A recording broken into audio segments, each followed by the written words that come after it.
Imagina um lugar que o mundo inteiro admira, mas quase ninguém entende de verdade. Quando você pensa no Amazonas, provavelmente vem à cabeça aquela floresta infinita, rios gigantes e imagens de documentários espetaculares, né? Mas e se eu te disser que, por trás desse cartão postal perfeito, existe um lado sombrio que quase nunca aparece nas fotos? Hoje a gente vai para dentro do Amazonas. Não só da floresta, mas dos problemas, das contradições e das disputas que cercam esse pedaço do Brasil que o mundo inteiro observa de longe e cobiça de perto.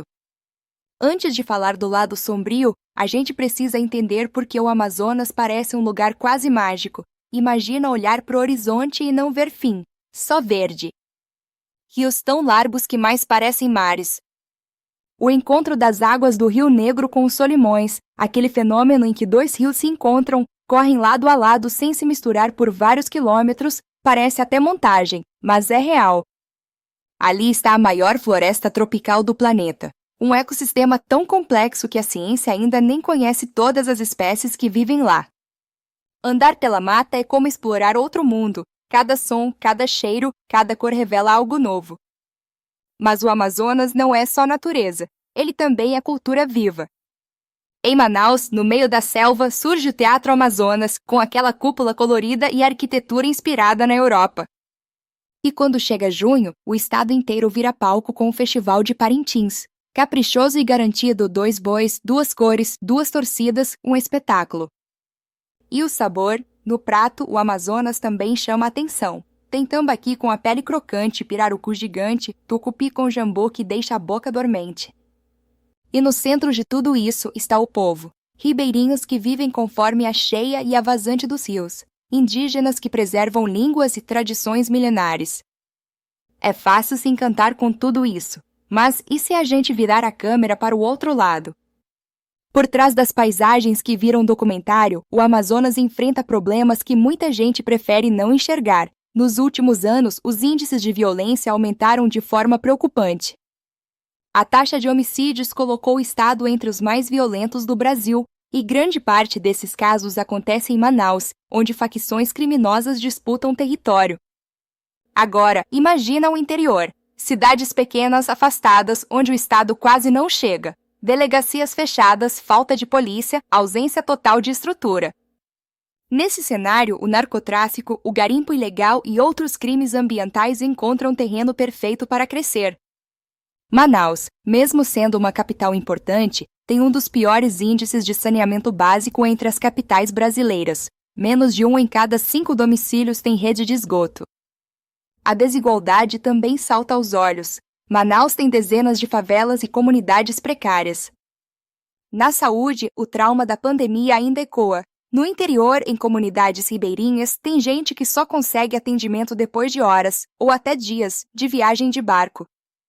Na educação, a situação também é delicada. Há escolas que funcionam de forma improvisada, com poucos professores e quase nenhum material didático.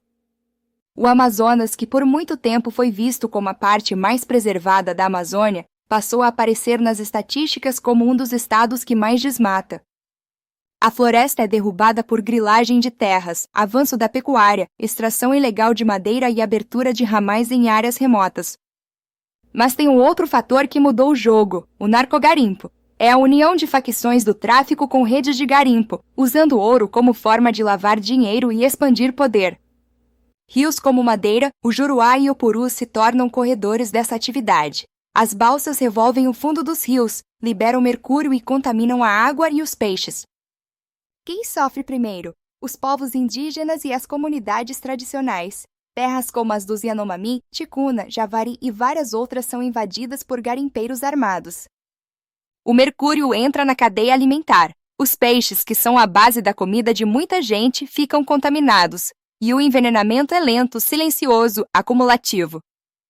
Agora, imagina o seguinte, um lugar conhecido por rios gigantescos e chuvas constantes, enfrentando uma seca tão forte que até barcos ficam encalhados. Foi isso que o Amazonas viveu recentemente, em um dos períodos de estiagem mais graves da sua história. Rios como o Negro, os Solimões e o Madeira baixaram a níveis impressionantes. Milhares de comunidades ribeirinhas ficaram isoladas. Barcos não conseguiam chegar. remédios, comida e combustível não chegavam. E junto com a seca veio outro problema, as queimadas. O Amazonas bateu recorde de focos de calor, a fumaça tomou conta de cidades inteiras. Em Manaus, o céu ficou cinza por dias, a qualidade do ar despencou e hospitais registraram aumento de atendimentos por problemas respiratórios.